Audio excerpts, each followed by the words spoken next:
अस्सलाम वालेकुम viewers, welcome back to Uzma Zaman kitchen. आज मैं बना रही हूँ बहुत ही tasty chicken steam roast. Video को लाइक लाजमी कीजिएगा। 5 लेग पीस लिए हैं, इनको इस तरह से कट लगा लेंगे। कट लगाने का मकसद ये है कि जब इनको मैरिनेट करेंगे तो मसाला अंदर तक जाएगा।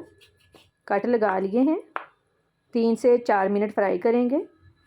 फ्राई करने का मकसद ये है, एक तो कच्चापन दूर होगा, सेकेंडली ये कि स्किन थोड़ी सी हार्ड हो जाएगी। जब ये वाला कलर आ जाए निकाल लेंगे। मैरिनेशन के लिए दही आधा कप, लहसुन अदरक पेस्ट 2 टेबलस्पून, नमक 1 टीस्पून, लाल मिर्च powder half teaspoon, crush chilli 1/4 teaspoon, garam masala powder 1 teaspoon, ज़रदा रंग 1 चुटकी, लेमन जूस 1 टेबलस्पून। मिक्स कर लेंगे। चिकन डालकर मिक्स कर लें। कट के अंदर भी मसाला लगाएंगे। कवर करके 1 घंटा मैरिनेशन के लिए रख देंगे। मैरिनेशन का मकसद ये है कि चिकन फ्राई करने से थोड़ा हार्ड हो जाता है, मैरिनेशन से ये सॉफ्ट हो जाएगा। चिकन को रखे हुए 1 घंटा हो गया है। अब स्टीम कर लेंगे। तकरीबन 2 लीटर पानी ऐड करेंगे। पानी में थोड़ी हल्दी डाल देंगे, इस तरह देगचा काला नहीं होगा। ऊपर स्टीमर रखेंगे। स्टीमर पर बटर पेपर रखकर सुराख कर लेंगे।